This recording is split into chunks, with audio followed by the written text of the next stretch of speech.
Bismillah. Assalamualaikum warahmatullahi wabarakatuh. Waalaikumsalam. Alhamdulillah. Salatu wassalamu ala Rasulillah. Wa ba'du, ittaqullaha haqqa tuqatih wa la tamutunna illa wa antum muslimun. Hadirin hadirat, bapak-bapak, ibu-ibu, para santri dan hadir pada kajian malam ini, mudah-mudahan senantiasa dilimpahkan rahmat Allah SWT dan mudah-mudahan diberikan kesehatan, juga istiqomah dalam melaksanakan ibadah dan meninggalkan larangan-larangan Allah SWT. Pada malam ini kita lanjutkan kajian kitab HPT Himpunan Putusan Tarjih jilid 1. Kita memasuki pada kitab iman, yaitu iman yang keempat dalam kitab HPT. Di sana disebutkan iman yang keempat adalah al-imanu bir rusul. Kita ambil salah satu ayat Al-Quran yang menjadi landasan dalam keimanan kepada Rasul, yang sangat mendasar, sangat prinsip. Kenapa Allah Subhanahu wa Ta'ala turunkan para Rasul? Kenapa Nabi diturunkan dan apa fungsinya? Maka pada ayat 48 surah Al-An'am akan kita kaji. A'udzu billahi minasy syaithanir rajim. Wa ma nursilul mursalina illa mubasysyirin wa mundhirin faman amana wa aslaha fala khaufun 'alaihim wa la hum yahzanun. Supaya kita mendapatkan rahmat Allah, kita baca bareng-bareng deh, saya ibu, kemudian ada dengan mengikuti penggalannya kembali. A'udzu billahi minasy syaithanir rajim. A'udzu billahi minasy syaithanir rajim. Wa ma nursilul mursalina illa mubasysyirin wa mundhirin. Wa ma nursilul mursalina illa mubasysyirin wa mundhirin faman amana wa aslaha fala khaufun 'alaihim wa la hum yahzanun. Faman amana wa aslaha fala khaufun 'alaihim wa la hum yahzanun. Allahumma hamdal Quran. Wa ma nursilu, wa kecil gitu ya. Itu ketinggal buatan juga. Buatan. Kamu. Oke. Wa ma. Ngapunten menawi secanipun wa ma wa dan ma tidak dan tidak nursilu kami utus. Allah SWT berfirman, wa ma nursilu, dan tidaklah kami mengutus al-mursalin, jamak dari mursal atau sama dengan rasul. Jadi penyebutan ada rasul, ada mursal, ada rusul, ada mursalin, itu padanan kata. Al-mursalin, para rasul. Wa ma nursilu, dan tidaklah kami mengutus al-mursalin, para rasul. Illa, pakai tasdid, illa artinya kecuali. Kalau illa artinya kepada, pakai tasdid, illa kecuali. Mubasysyirin, mubasysyirin membawa kabar gembira atau memberi kabar gembira, mubasysyirin. Wa, dan mundhirin, memberi peringatan, memberi peringatan. maka man siapa amana beriman, siapa yang beriman, yakni beriman kepada para rasul, wa aslaha dan memperbaiki, artinya memperbaiki diri, pola pikir, sehingga mau mengikuti para rasul. Maka la tidak khaufun takut alaihim atas mereka, maka tidak ada rasa takut atas mereka. Wa dan la tidak hum mereka yahzanun bersedih hati. Wa ma nusilu dan kami tidak mengutus al-mursalin para rasul illa melainkan mubasyirin sebagai pembawa kabar gembira, wa mungdzirin dan pemberi peringatan. Faman amana dan maka siapa yang beriman, yakni kepada para rasul itu, wa aslaha dan memperbaiki diri, fala khaufun alaihim wala hum yahzanun, maka tidak ada rasa takut atas mereka dan tidak akan bersedih hati. Maksudnya tidak ada rasa takut itu tidak takut bahwa hidupnya itu salah kaprah, tidak takut hidupnya itu salah jalan, tidak takut kelak ketika setelah kematian akan mendapatkan murka Allah. Tidak perlu takut karena sudah ada Rasul dan mengimaninya. Wala hum yahzanun, menenteramkan hati. Beriman kepada Rasul di antara fungsinya adalah membuat hati tentram, tidak khawatir. Nah, surah Al-An'am ini surah Makkiyah. Surah Makkiyah itu surah yang turun sebelum Rasul Shallallahu Alaihi Wasallam hijrah ke Madinah. Jadi surah Al-Quran berdasarkan turun ada dua, Makkiyah dan Madaniyah. Makkiyah itu diturunkan sebelum Rasul hijrah ke Madinah. Kalau sudah hijrah namanya Madaniyah. Makkiyah bisa juga diartikan surah yang turun ketika belum ada kota Madinah. Dulu Madinah belum ada. Adanya adalah Yasrib, kota Yasrib. Setelah Nabi hijrah baru dirubah Yasrib itu menjadi Madinah. Kenapa dirubah? Karena Yasrib itu artinya pembawa sial. Jadi keyakinan orang Yasrib ketika melakukan berkunjung dan sebagainya ke Yasrib selalu sial. Maka Nabi merubah itu, memperbarui dengan nama Madinah yang artinya kota penuh peradaban. Di dalam surah Al-An'am, surah ini berjumlah 165 ayat. Di dalam surah Al-An'am itu ada salah satu bacaan doa iftitah. Di Muhammadiyah kan doa iftitah yang diajarkan ada bintang. Menurut HPT halaman 79 itu ada 3. Yang pertama adalah Allahumma ba'id baini wa baina khatayaya kama ba'adta baina masyriqi wal maghrib. Yang kedua, Allahu akbar kabira. Yang ketiga, wajjahtu wajhiya lilladzi fataras samawati wal ardi hanifan musliman ana minal musyrikin. Nah, ini ada 3 di dalam majelis tarjih ditetapkan 3 inilah yang ditarjih sebagai bacaan doa iftitah di Persyarikatan Muhammadiyah. Nah, salah satu doa ada pada ayat 79. Ayat 79 hanya oleh Nabi SAW tidak menggunakan ini wajahtu dalam riwayat Muslim, tapi Rasul membacanya wajahtu.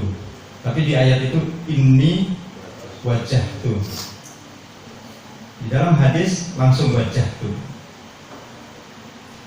79 sampai ke panggil. Tapi belum sempurna mereka.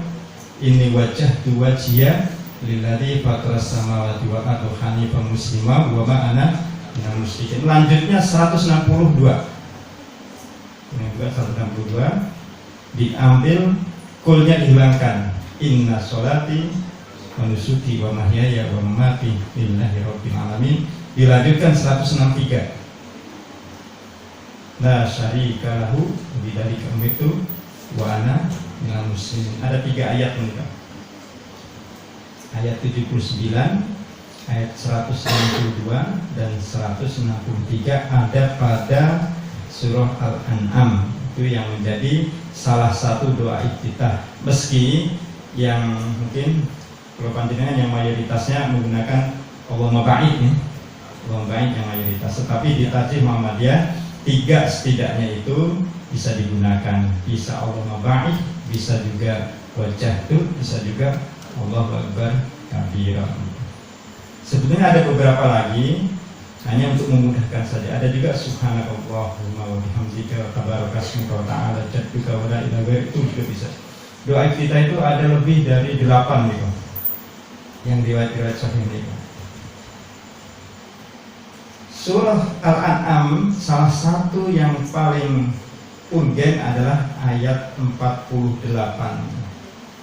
Ayat 48 itu yang paling urgen.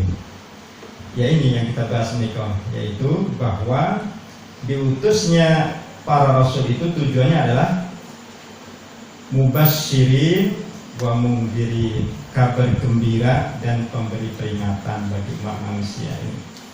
Jadi kenapa Allah Subhanahu wa taala utus para rasul? Karena untuk memberi kabar gembira dan memberi peringatan. Itu tujuan dari diutusnya para rasul. Di dalam kitab Tarjih HPT, himpunan putusan Tarjih, yajibu alaina an nu'mina, yajibu alaina.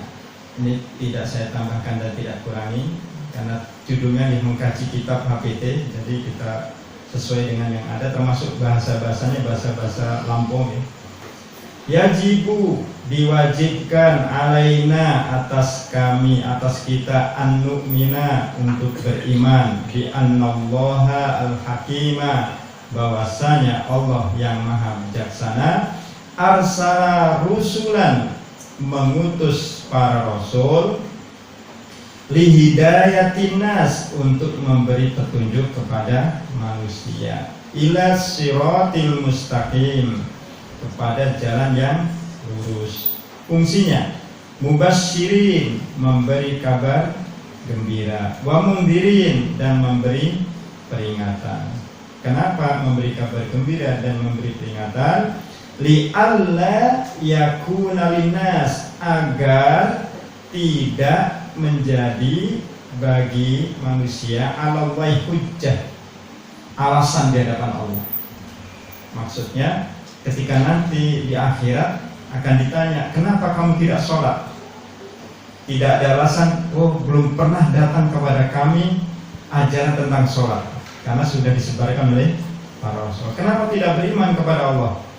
Karena belum datang kepada kami berita. Maka ketika mengatakan tidak datang kepada kami berita, maka dia akan disiksa. Jadi di alla yakuna linnasi 'alallahi hujjah, supaya manusia nanti ketika sudah meninggal di akhirat, di alam kubur, tidak ada alasan mengelak, karena Allah sudah utus para rasulnya. Ba'da rusul, sesudah diutusnya para rasul. Poin 39. War rusuluhum basyarun misluna, dan para rasul itu mereka basyarun, mereka adalah manusia, misluna, seperti kita. Yakulun, mereka juga makan, wa yasrabun, mereka juga minum, wa yamshuna fil aswaq, dan mereka juga berjalan-jalan di pasar. Jadi sifat rasul itu sama seperti kita, yaitu manusia biasa yang makan, minum, berjalan di pasar. Hanya saja bedanya dengan kita, istofahumullah, Allah memilih mereka. Istofa itu memilih. Mustafa artinya terpilih. Jadi Mustafa artinya terpilih. Istofahum, Allah pilih mereka, lirisalatihi, untuk membawa risalah Allah, membawa wasiat, membawa pelajaran dari Allah Subhanahu wa taala. Wah, tasohum bil wahyi. Nah, ciri khusus para rasul itu adalah mendapatkan wahyu. hum shadiqun, dan mereka jujur.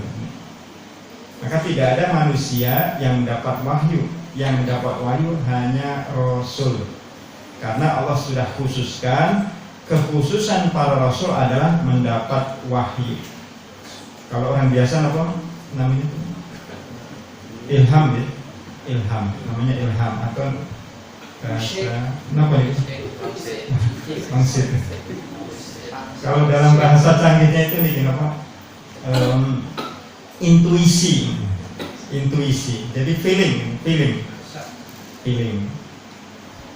Tapi tidak menjamin kebenarannya, meski kadang benar kadang enggak. Tapi kalau wahyu sudah pasti benarnya.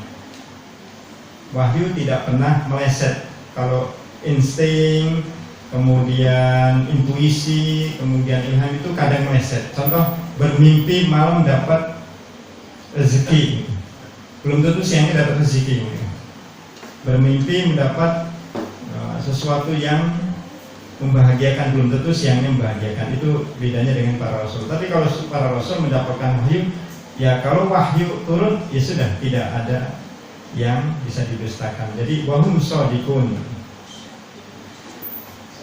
Dan ciri-ciri para rasul itu, satu, shadiqun, mereka jujur. Yang kedua, amanah, bertanggung jawab. Yang ketiga, muballighuna risalah, menyampaikan risalah. Tidak ada wahyu yang disembunyikan para nabi. Semua disampaikan 100%. Ini bedanya dengan manusia biasa. Kalau manusia biasa tidak bisa menyampaikan semua ilmunya. Tapi para nabi 100% ilmu yang didapat dari Allah SWT disampaikan semuanya. Satu, shadiqun, jujur. Yang kedua, bertanggung jawab atau amanah. Ketiga, menyampaikan risalah. Yang keempat, futona yafhamuna wa yufhimun, mereka cerdas. Jadi para rasul itu cerdas. Beda dengan umi ya. Kalau umi itu kan nggak bisa baca, itu bukan berarti tidak cerdas. Mereka adalah orang-orang yang cerdas. Ini menurut himpunan Tarjih. Yafhamun wa yufhimun, memahami wahyu dan bisa memahamkan wahyu kepada manusia. Jadi bukan hanya paham untuk dirinya, tapi paham dan bisa memahamkan. Contohnya, bagaimana para rasul mengajarkan kepada kita tentang malaikat. Padahal tidak bisa digambarkan, tidak bisa dilihat, tapi apa yang disampaikan rasul itu kita bisa meyakini. Ini berarti para rasul itu memiliki kecerdasan sehingga bisa memahamkan wahyu-wahyu Allah SWT kepada kita sehingga kita tuh yakin. Termasuk siksa kubur yang mungkin sebagian orang mengingkarinya karena siksa kubur itu mendahului keadilan Allah. Ini kata sebagian kelompok yang disebut dengan Mu'tazilah. Kalau ada siksa kubur berarti Allah tidak adil, karena Allah selalu menyiksa orang itu kalau sudah dibuktikan kesalahannya, dan pembuktian kesalahan itu di pengadilan, yaitu di yaumul hisab. Bagaimana orang belum diadil kok sudah disiksa? Ini pemikiran apa? Pemikiran apa ya? Mu'tazilah. Ini hati-hati ini. Biasanya ini masuk ke anak-anak muda gitu. Nah, karena ajaran Islam itu tidak selamanya menggunakan logika, maka perlu keimanan. Siksa kubur adalah bagian dari keimanan hal gaib. Kalau sudah hal gaib, itu bukan ranahnya akal. Bagaimana kita bisa membuktikan bahwa siksa kubur itu bukan ranahnya akal? Yang pertama, Nabi selalu mengajarkan kepada kita doa agar kita terhindar dari siksa kubur. Allahumma inni a'udzubika min adzabil qabr. Kemudian suatu ketika juga Nabi di dalam hadis sahih, beliau berjalan dan mendengar ada dua kuburan itu penghuninya tersiksa. Kemudian Nabi mengambil pelepah kurma dan dibelah dan ditancapkan. Para sahabat bertanya, apa yang kau lakukan ya Rasul? Kemudian Rasul menjelaskan, ini kedua penghuni kubur ini sedang disiksa. Yang pertama adalah karena kencing tidak dibersihkan, tidak cebok. Sepele ya? Sepele banget. Yang kedua, orangnya sering gibah, kabeh diomongi kejelekan orang itu, jadi menyebarkan kejelekan orang. Dua ini disiksa. Mudah-mudahan dengan rahmat Allah selama pelepah kurma ini basah, mereka akan diringankan siksanya. Ini hadis sahih sehingga membuktikan siksa kubur ada. Nah, siksa kubur itu adalah hal yang gaib, bisa dibuktikan sampai sekarang tidak ada satupun teknologi yang bisa membuktikan secara logika siksa kubur bisa direkam. Beberapa kali orang meneliti sampai dipasang kamera, pasang rekaman dan sebagainya dan tidak ditemukan apapun. Ini membuktikan bahwa bukan ranahnya akal, tapi ranah keimanan. Maka para rasul itu adalah mereka orang-orang yang cerdas, bisa memahami dan bisa memahamkan.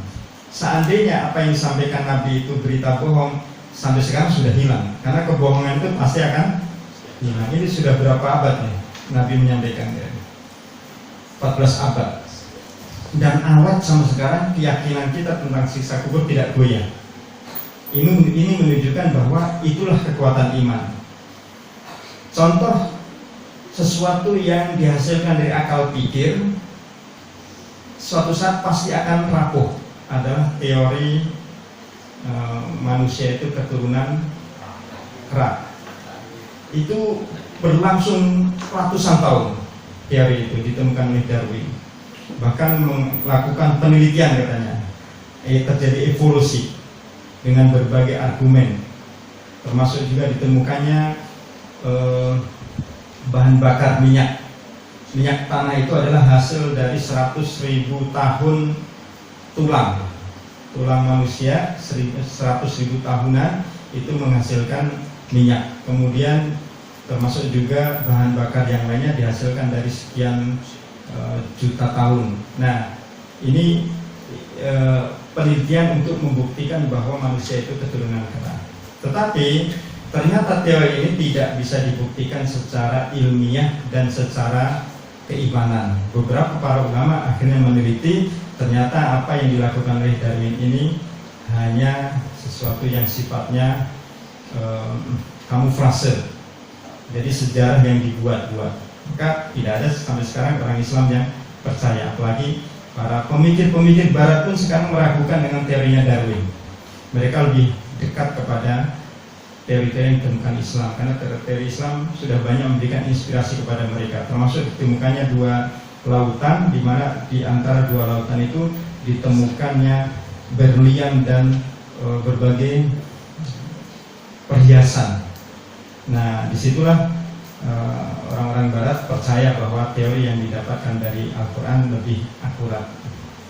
Maka dari sini kita bisa yakini bahwa apa yang dipahami para nabi dan disampaikan oleh para nabi bisa kita pahami karena Allah berikan kecerdasan kepada para nabi.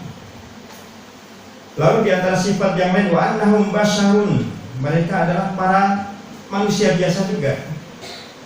Ya tarihim ma ya tarisairul afrad, mereka juga merasakan sebagaimana orang lain seperti kita merasakan. Kalau dicubit ya sakit, kalau diejek juga sakit hati, kalau bekerja juga lelah, kalau terlalu banyak begadang juga ngantuk. Itu hal yang biasa karena memang Nabi adalah manusia biasa. Mimma la yamassu aromatahum fi maratibihim al-aliyah. Meski itu semuanya tidak mengurangi kehormatan dan martabat para nabi itu sendiri. Jadi kesimpulannya, para nabi adalah manusia biasa yang dipilih oleh Allah Subhanahu wa ta'ala dan dikhususkan wahyu, kemudian memiliki sifat-sifat jujur, amanah, menyampai risalah, dan cerdas juga sebagaimana manusia biasa. Wa minar rusulil ladzi waradat asma'hum fil Qur'an, dan di antara para rasul yang alladzina yang waradat terdapat asma nama-nama mereka fil Quran di dalam Al-Quran. Di antara para rasul yang nama-namanya tercantum di dalam Al-Quran, di antaranya adalah Nabi Adam, Nabi Idris, Nabi Nuh, Nabi Hud, Nabi Soleh, Nabi Ibrahim, Nabi Ismail, Nabi Ishak, Nabi Yakub, Nabi Yusuf, Nabi Lut, Nabi Ayyub, Nabi Shu'aib, Nabi Musa, Nabi Harun, Nabi Dzulkifli, Nabi Daud, Nabi Sulaiman, Nabi Ilyas, Nabi Ilyasa, Nabi Yunus, Nabi Zakaria, Nabi Yahya, Nabi Isa, Nabi Muhammad alaihi wassalatu wassalam. Ini yang disebutkan di dalam Al-Quran, nama secara spesifik mereka adalah Nabi. Wa minhum, tapi ada juga di antara para Nabi itu man lam yaksushumullahu alaina, yang tidak disebutkan oleh Allah nama-nama mereka di dalam Al-Quran, tapi secara umum telah disebutkan oleh Allah. Wa minhum man lam naksushum, sebagian kami tidak ceritakan menurut dalam Al-Quran itu. Dan di dalam beberapa riwayat Nabi itu jumlahnya sangat banyak. Yang kita kenal, dikenalkan ke kita hanya yang termaktub. Termasuk juga Nabi Khidir. Nabi Khidir adalah salah satu sosok soleh yang disebutkan di dalam Al-Quran dengan nama Khidir, Khidir. Tapi di Al-Quran itu tidak disebutkan namanya, hanya disebutkan Khidir. Itu dalam kisah ketika Nabi Musa bertemu dengan beliau berguru. Kisahnya sampun hafal ya. Suatu ketika Nabi Khidir itu di surah Al-Kahfi, surah Al-Kahfi ayat 62 tidak salah dan seterusnya. Suatu ketika Nabi Musa, beliau diutus di tengah Bani Israel. Saking beliau itu gemes, gemes ini. Setiap dakwah itu disepelekan oleh Bani Israel terus. Dakwahnya disepelekan sampai beliau mengatakan, gak ada lagi orang yang lebih pintar dari saya. Kalian mau beriman kepada siapa? Kalian mau ngikutin siapa lagi? Di sini gak ada orang yang paling hebat, paling paham, paling berilmu daripada saya. Ternyata kata-kata Nabi Musa itu diperingatkan oleh Allah. Maka Allah turunkan wahyu, ada orang yang lebih kamu wahai Musa. Maka Nabi Musa kaget. Kemudian Nabi Musa meminta petunjuk kepada Allah. Tunjukkan ya Allah, hari ini ya Rabb, tunjukkan kepada kami, kepadaku, siapa orang yang lebih pintar dari saya. Maka kemudian Allah SWT sebutkan, pergilah engkau dengan membawa ikan, dan ketika ikan itu hilang, maka disitulah orang itu akan kau temui. Maka kemudian Nabi Musa bersama asistennya, siapa asistennya? Yusha bin Nun itu pergi dengan membawa ikan. Kemudian sampailah di suatu tempat, lupa, kemudian panasyal hut, maka keduanya pun lupa, ikannya sudah pergi. Nah kemudian mereka balik lagi, dan disitulah kemudian Nabi Musa bertemu dan bersalam kepada seorang sosok tadi. Assalamualaikum, dijawab oleh Khidir, waalaikumsalam ya Musa ya Nabi Allah. Kaget Nabi Musa, karena orang tadi sudah kenal dengan Nabi Musa. Setelah terjadi dialog, maka kemudian Nabi Musa meminta untuk mengikuti Nabi Khidir dan untuk menuntut ilmu kepada Khidir. Mimma allamahu rusy, di mana Allah telah ajarkan ilmu kepada Nabi Khidir. Lalu syaratnya Nabi Khidir satu, lantas tadi ma'aya sabar, wahai Musa, wis mulia, wera bakal iso sabar karo aku. Kamu gak akan bisa sabar dengan saya, itu kata Nabi Khidir. Kemudian Nabi Musa menjawab, beri aku kesempatan untuk mengikutimu. Kemudian mengikuti. Ternyata ujian pertama ketika di kapal, Nabi Musa melubangi kapal. Nah ketika di kapal dilubangi, maka Nabi Musa pun menjawab, ya Khidir, wahai Khidir, kenapa kau lubangi kapal ini? bukankah ini akan menenggelamkan semua orang ini? Maka Nabi Khidir langsung menjawab ini, lan tastati ma'iya sabra, kamu tidak bisa bersabar denganku, sudah pulang saja, tidak beri aku kesempatan lagi untuk mengikutimu. Dimaafkan, mengikuti lagi. Kemudian di tengah jalan ada anak kecil, faqatalahu, ketika falaqiya gulam faqatalahu, ketemu anak kecil dibunuh. Nabi Musa pun, ya namanya melihat orang membunuh anak ya, gimana perasaan kita pasti akan protes ya. Nafsan zakiyah, qatal dan nafsan zakiyah, engkau bunuh anak yang tidak berdosa, yang masih suci, wahai Khidir. Jawab Nabi Khidir sederhana, lantas tadi maya sabro, kamu gak akan bisa bersabar, sudah pulang saja. Kemudian dia minta maaf Nabi Musa dan minta syarat sekali lagi, kalau saya tidak bisa bersabar, sudah saya rela untuk berpisah. Nah, terakhir mereka berdua pergi di suatu kampung, perjalanan jauh dan lapar, haus. Nah, ada rumah yang hampir ambruk. Kemudian berdua meluruskan tiang ataupun dinding dengan harapan mendapatkan imbalan. Setelah tegak, setelah bagus, sudah sama pemiliknya itu dicuekin, nggak dikasih makan, nggak dikasih upah, nggak dikasih apa, langsung pergi. Nabi Khidir ngajak pergi. Kemudian protes Nabi Musa, kenapa engkau tidak mengambil, tidak minta upah? Maka apa kata Nabi Khidir? Hada firaqi baini wa bainak, ini sudah perpisahan kita.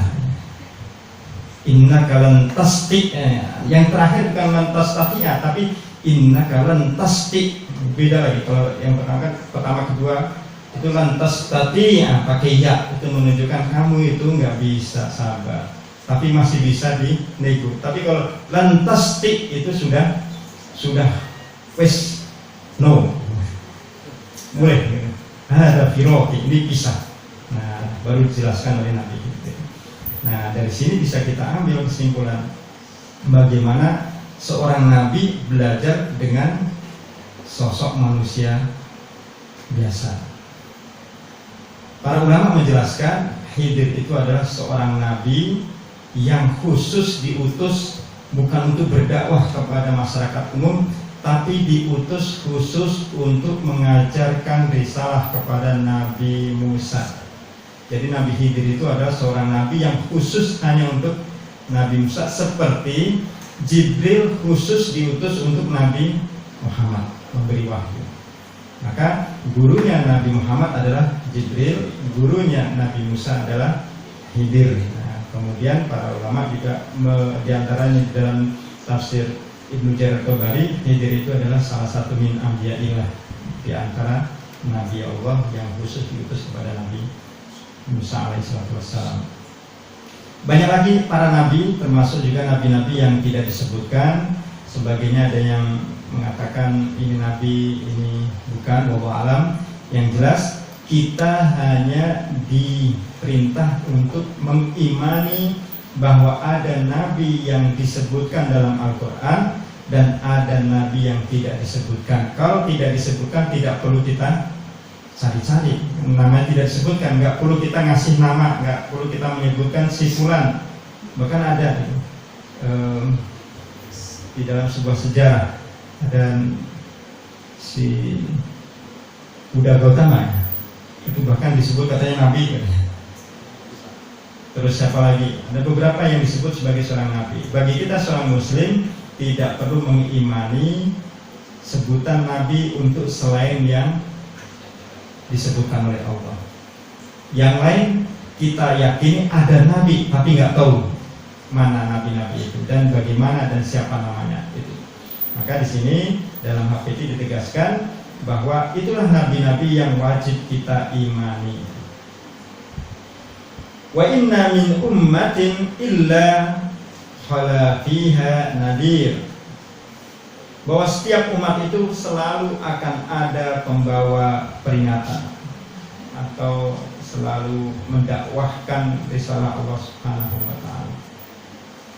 Bahkan ayyadahumullah bil ayati wal mu'jizatil bahirah. Dan para pendakwah setiap umat, yaitu para nabi itu selalu dibekali dengan ayat ataupun mukjizat. Selalu. Jadi nabi itu selain diberikan wahyu, maka diberi bekal mukjizat. Nah sekarang mukjizat itu ada dua. Mukjizat para nabi semuanya sifatnya hissi atau fisik. Contoh mukjizat Nabi Musa apa? Tongkat. Mukjizat Nabi Ibrahim kebal dibakar ya. Mukjizat Nabi Isa menghidupkan orang mati, menyembuhkan penyakit yang parah. Kemudian mukjizat para Nabi Daud bisa besi itu bisa digengkokin, bisa dibikin baju sendiri pakai tangan. Nabi Sulaiman kalau saya bisa menguasai berbagai bahasa, bukan hanya bahasa manusia, tapi bahasa jin. Anak buahnya aja Ifrit jin itu anak buahnya semuanya. Nah itu namanya mukjizat hissi yang terlihat, yang bisa dilihat, bisa dirasakan oleh lawannya. Kata mukjizat berasal dari kata ajas. Ajas itu lemah, mujiz dari melemahkan, mengalahkan mukjizat. Dan ciri mukjizat itu tidak bisa dipakai berulang-ulang. Coba, tongkat Nabi Musa berapa kali dipakai? Hanya 2 kali. Satu fungsinya ulang, yang kedua nyebrang laut. Tapi pernah Nabi Musa itu ketika beliau harus melewati Laut Merah. Setelah peristiwa itu beliau bersama Syuaib di Madian, mertuanya. Nah beliau kenapa tidak pakai tongkat beliau? Kemudian ketika beliau berhadapan dengan nggak juga pakai tongkat, hanya 2, dan itu pun peristiwanya spesifik. Kemudian Nabi Ibrahim juga dalam riwayat hanya sekali, tidak bisa dibakar, hanya sekali itu saja, tidak dipakai dalam yang lain. Nabi Isa juga hanya sekali menghidupkan manusia. Dan Nabi Muhammad SAW itu menggunakan buruk, pergi ke Palestina lalu ke Sidratul Muntaha. Dalam sekejap nih, Ba'da Isa beliau tidur di rumah Ummu Hani. Sebelum subuh sudah sampai lagi di Mekah.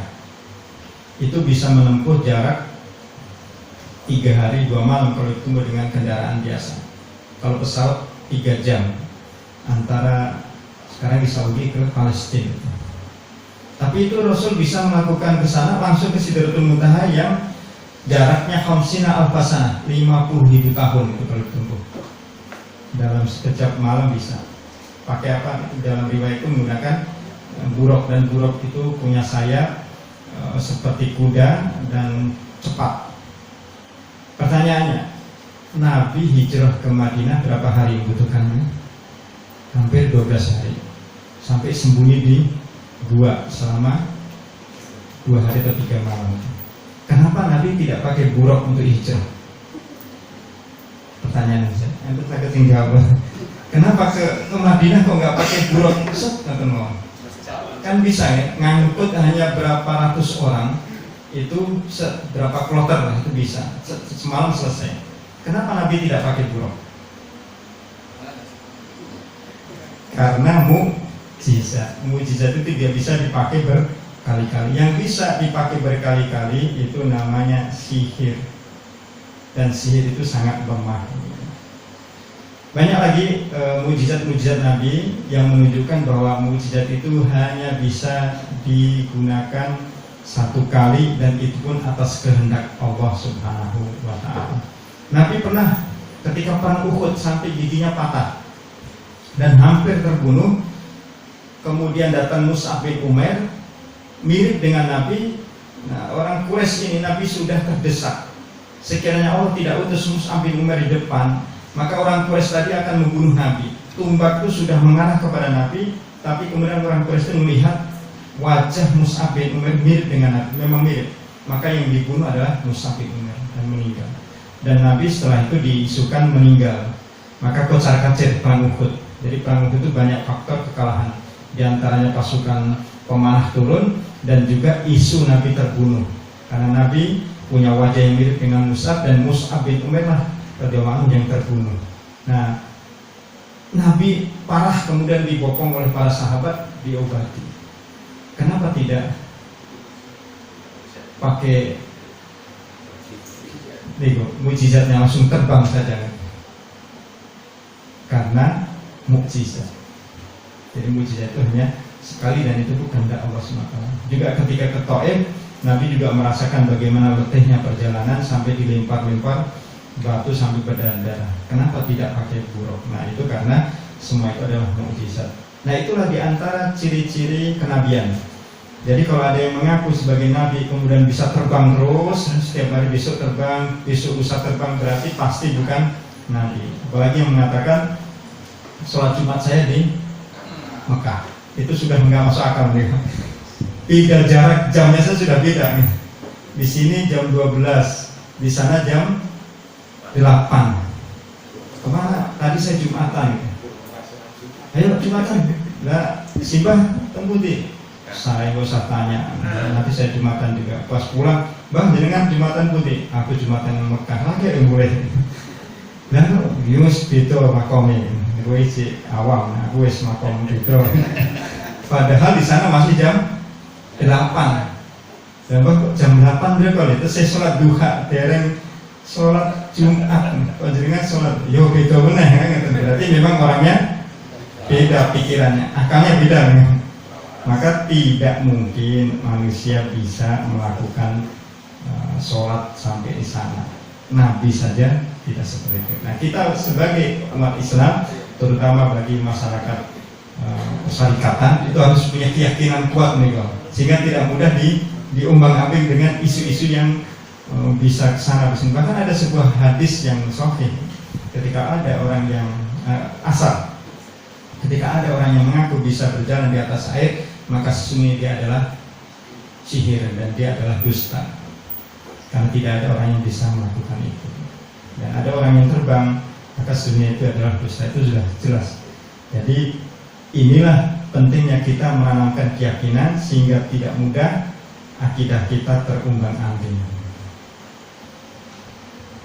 Kemudian laqad tanbih atau kesimpulan atau penutup. Tanbih itu artinya perhatian, hal yang perlu diperhatikan, garis besar. Laqad sabata, telah menjadi suatu kebenaran atau ketetapan bi anna mimma tatanawwaluhul qudratul ilahiyatu, bahwasanya kekuasaan Allah dapat mengadakan hal-hal yang umuran khariqatan lil adah, hal-hal yang di luar kebiasaan manusia. Jadi kekuatan Allah, kehendak Allah bisa menjadikan sesuatu itu berubah di luar akal pikir. Hasalat li anbiya illah, ini semuanya bagi para nabi-nabi Allah. Ta'yidan li risalatihim, kenapa Allah berikan peristiwa-peristiwa yang luar biasa di luar akal pikir manusia, kebiasaan yang di luar nalar, ada mukjizat, ada pertolongan dan sebagainya diturunkan malaikat. Tujuannya ini ta'yidan li risalatihim, untuk meneguhkan, menguatkan bahwa nabi-nabi itu benar-benar membawa risalah dari Allah. Tujuannya itu bukan untuk menunjukkan nabi itu adalah orang yang hebat, orang yang sakti, orang yang tidak, tetapi menunjukkan bahwa benar apa yang dibawa para nabi itu adalah datangnya dari Allah Subhanahu wa taala. Wa ijazan li mu'aridihim, dan untuk melemahkan lawan-lawannya atau musuh-musuhnya.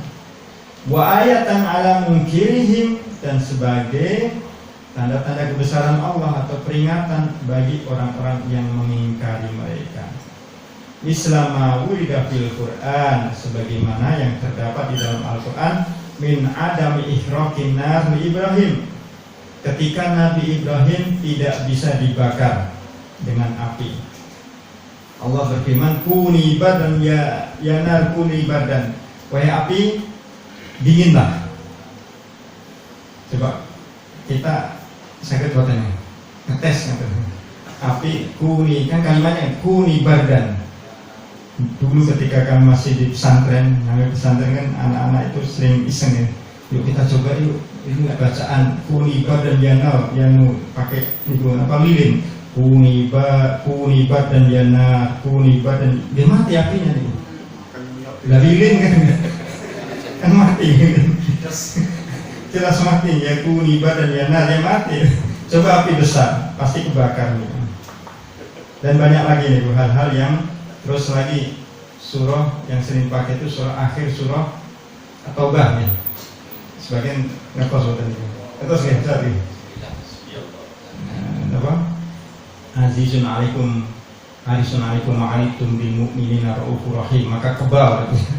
Kalau baca itu berapa kali kebal. Ya dipraktekkan dulu kok nggak kebal-kebal ya. Terus ada lagi, lo apa waktu itu di Ponorogo kan ngatain itu hal lumrah dulu ya. Tapi setelah tahu itu semua ternyata hanya penipuan lah, saya sebut penipuan itu.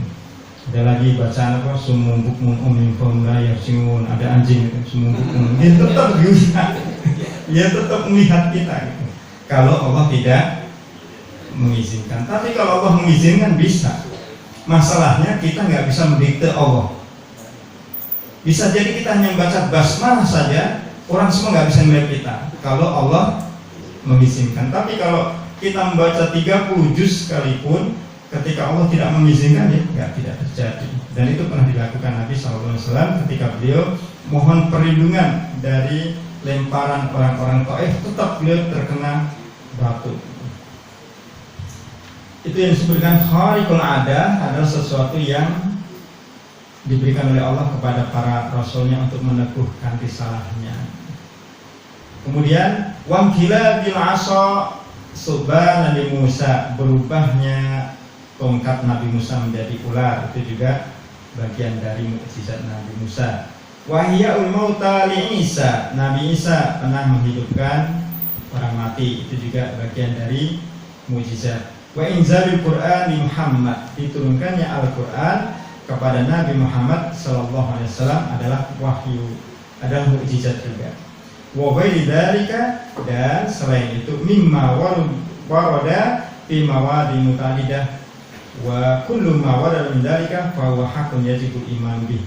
Semua peristiwa di luar akal kita, jika itu datangnya dari Al-Quran dan hadis Nabi, wajib kita imani. Tapi kalau bukan datangnya dari Al-Quran dan hadis Nabi, ya kita perlu meragukan, itu intinya.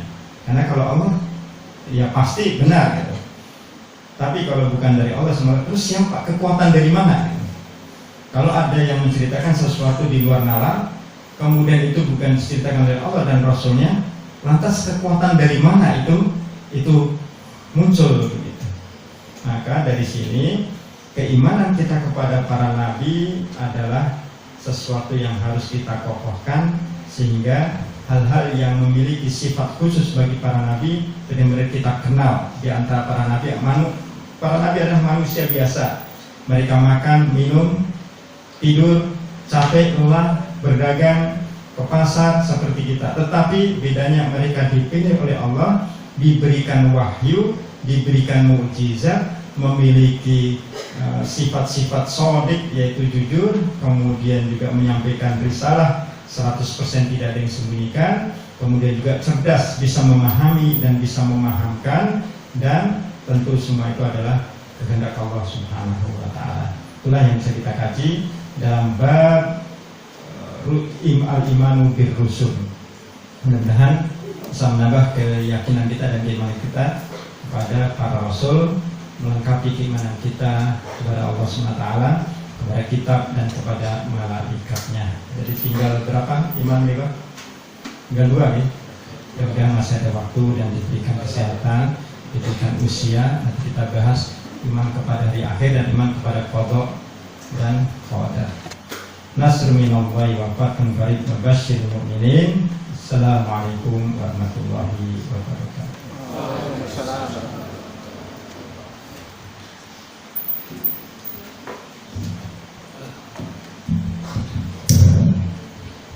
Alhamdulillah, pada malam kita bisa mendapatkan ilmu yang bermanfaat untuk kita semua. Terkait dengan Umi ya. Saya dulu juga pernah diajari ini ngepik numpak sepeda motor lali orang helm apa lali orang gosim apa lali apa gitu. Adalah sama polisi Joko pengen sumbung pupun ujung tahun ini. Kalau kasarane wong Jawa iki motong lorok ora ndelok. Sarene ngono sih. Yen kula nggih derengake. Tapi yang kadang-kadang aku diajari nggih kula nggih. Itu satu hal yang tidak untuk itu. Kemudian banyak hal terkait dengan keyakinan kita tentang Rasulullah SAW khususnya dan juga Rasul-Rasul yang lain. Ada pertanyaan barangkali? Monggo. Ibu-ibu mau takon?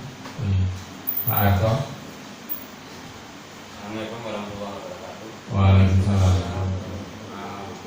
Mohon pencerahannya Pak. Itu mengenai masalah para Rasul dan para Nabi yang di kitab itu, apakah isinya juga sama dengan kitab yang diberikan oleh Rasulullah Muhammad SAW? Karena itu karena dari Allah yang satu, itu apakah sama atau tidak? Terima kasih. Iya. Antara kitab satu dan yang lain. Di dalam surah Ali Imran ayat 1 sampai ayat ke-3 nih. Alif a'udzubillahi minasyaitonir rajim. Alif lam mim. Allahu la ilaha illa huwal hayyul qayyum. Ayat berikutnya, nazzala 'alaikal kitaba bil haqqi musaddiqan lima baina yadayhi wa anzalat tawrata wal injil. Nah, ini menunjukkan ada kata musaddiqan. Jadi Al-Quran itu diturunkan, musaddiq itu dari kata sodako. Sodako itu membenarkan, iya benar apa yang diajarkan di dalam Taurat dan Injil. Jadi kemudian ayat ini dalam tafsir disebutkan titik temu di antara kitab-kitab itu adalah pengajaran tentang tauhid. Bi anna Allaha la ilaha illahu. Tauhid, bahwa semua para nabi di dalam kitab-kitab mereka diajarkan tauhid dan seluruhnya Islam, sampai Nabi Ibrahim menyebutkan aslamtu wajhi, aku berserah diri kepada engkau. Adapun rincian syariatnya ini yang beda. Likuli syir'atin wa minhaja, di ayat berapa tadi? Setiap umat itu punya syir'ah wa minhaj, punya cara beribadahnya ditentukan oleh Allah. Ada cara bermuamalahnya. Contoh tobatnya umat Nabi Musa itu harus bunuh diri. Waqtulu anfusakum dzalikum khairul lakum inda barikum fataba alaikum. Tapi bunuh diri bagi umat Nabi Muhammad adalah dosa besar sekali. Nah, itu diantara syariat bedanya. Umat Nabi Musa itu, umat Nabi Daud puasanya sekarang puasa. Nah, umat Nabi Muhammad puasa Ramadan mereka.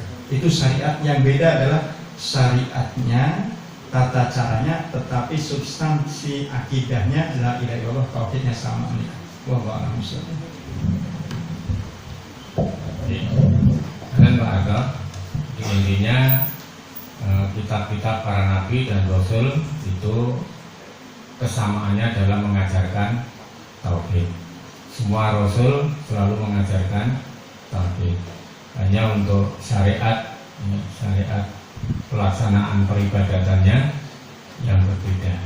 Tapi intinya untuk tauhidnya sama. Pak Malik, Pak Ihsan, monggo langsung saja. Bismillah. Tadi disebutkan mukjizat tentang kami. Yang pertama mukjizat yang sifatnya misi, terus yang kedua kayaknya belum. Oh, belum ya. Iya. Apunten. Ada mukjizat hissi dan mukjizat akli. Mukjizat akli itu diberikan hanya kepada Nabi Muhammad SAW. Mukjizat akli itu adalah Al-Quran yang diarah adalah akal dan hati. Contoh, Nabi mendapatkan Al-Quran tidak ada manusia yang menyaksikan. Yang menyaksikan hanya dirinya dan malaikat Jibril. Tapi isinya itu sangat diyakini oleh umat manusia, itu akli. Jadi akli itu tidak tersentuh, tidak terdengar, dan tidak terindra, itu akli. Tapi kalau hissi tersentuh, terindra, terdengar, dan terlihat, seperti mukjizat Nabi Musa. Jika di dalam kitab Mukjizat Al-Quran karya Rifa'ah Tahtawi.